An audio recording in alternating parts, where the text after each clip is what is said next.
E aí galera do Me Salva, nas últimas aulas a gente tratou de vários circuitos aí, vários exercícios, mas a gente estava sempre usando amplificadores operacionais ideais. Agora a gente vai dar uma olhada quais são as características dos amplificadores operacionais reais, qual é a diferença deles para os amplificadores ideais que a gente estava trabalhando.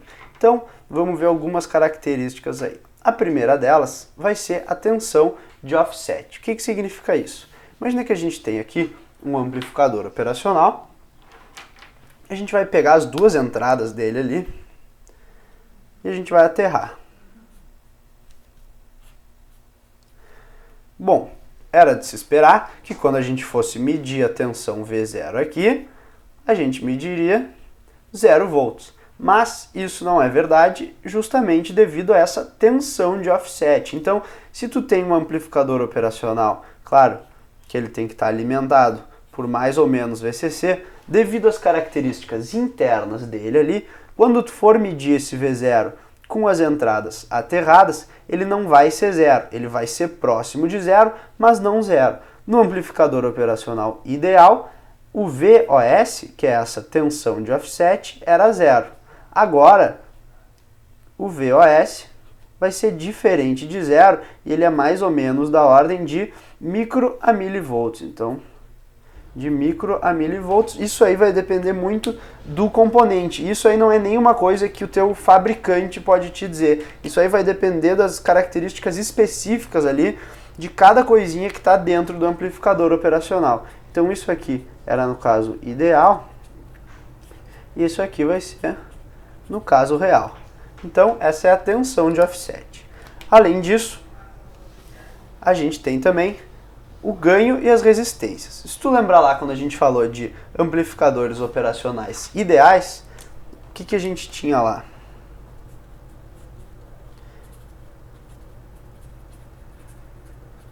Os amplificadores operacionais reais, ideais, a gente tinha aquele ganho A, a gente fazia ele tendendo ao infinito.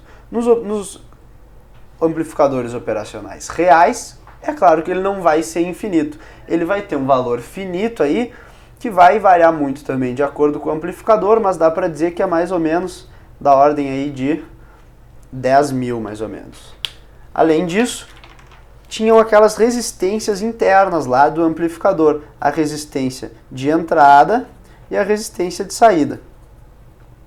No amplificador ideal, a resistência de entrada Rin era zero e a resistência a resistência de entrada Rin era infinito, ou seja, a gente não tinha corrente entrando no nosso amplificador. Já a resistência de saída Rout era igual a zero, porque a gente não queria nenhuma divisão de tensão ali na saída do nosso amplificador.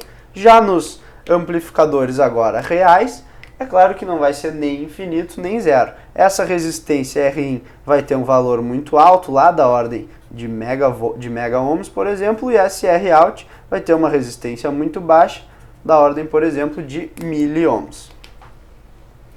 Outras características aí de amplificadores operacionais que a gente pode citar são as correntes de polarização. Então, como a gente viu lá, aquela resistência interna de entrada, ela não é mais infinita, então vai acontecer que a gente tem correntes entrando no nosso amplificador. Olha só, geralmente quando a gente ia analisar um circuito lá, por exemplo, esse circuito aqui, ó, que é o amplificador inversor, a gente sempre considerava que tanto a corrente I- quanto a corrente I+ eram zero, mas isso não é verdade. Na verdade, existem correntes que a gente chama de correntes de polarização, e elas não só existem, como elas são necessárias para que o amplificador funcione. Então tu precisa ter uma corrente entrando aqui para que ele funcione.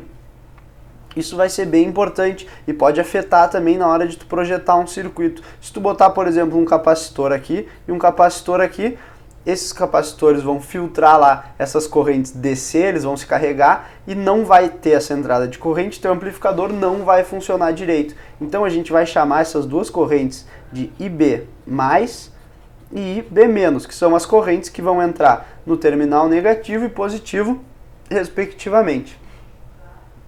Então depois a gente vai ver um modelo aí de um amplificador com essas correntes entrando aí. A gente também tem o que a gente chama de slew rate. O que significa isso aí? Para tu entender, o mais fácil é tu lembrar daquele nosso buffer ou seguidor de tensão, que era aquele nosso circuito assim, ó.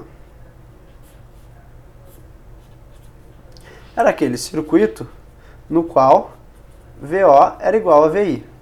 Só que o que acontece? Vamos supor que a gente está aplicando um degrau de tensão aqui no VI. Então, se a gente for fazer um gráfico,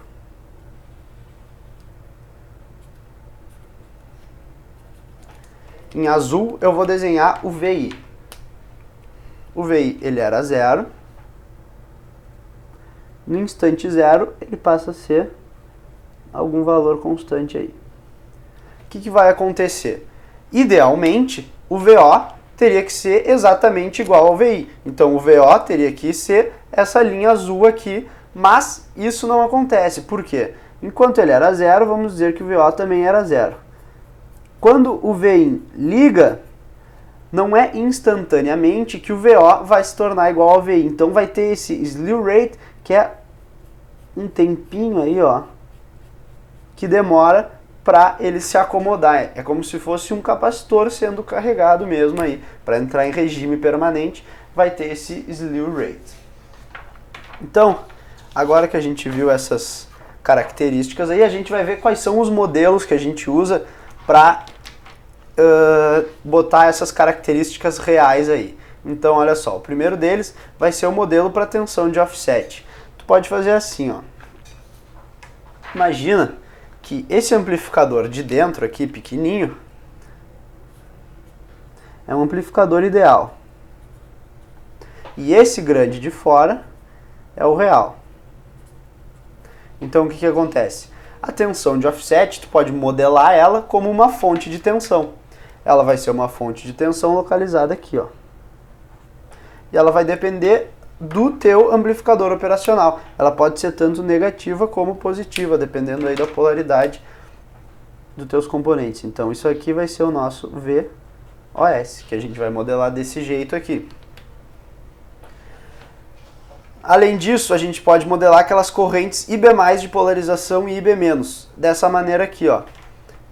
Percebe que aqui, ó, tu tem o IB+ e aqui o IB-. Elas são fontes de corrente, então isso quer dizer que a corrente que entra aqui no amplificador é sempre igual a IB+ e igual a IB-. Foi o que eu falei, é uma corrente que não só existe, mas ela é necessária para que funcione corretamente o teu amplificador operacional. Sem essas correntes, o amplificador não vai funcionar corretamente. Então, quando tu quiser fazer um modelo bem detalhado, quando tu quiser fazer um exercício com uma precisão muito grande, tu vai ter que levar em consideração essas correntes aí, que vão da ordem de nano a microamperes. Por fim, a gente pode fazer um modelo envolvendo aquelas resistências lá, que antes eram infinitas ou zero, agora elas não são mais. Então, o nosso modelo vai ser esse aqui, ó. Aqui na entrada, a gente vai ter uma resistência Rin. E aqui na saída, a gente vai ter uma resistência Rout. Além disso, a nossa fonte de tensão dependente lá, ela vai ser A vezes V mais menos V menos. Agora, esse A não é mais infinito.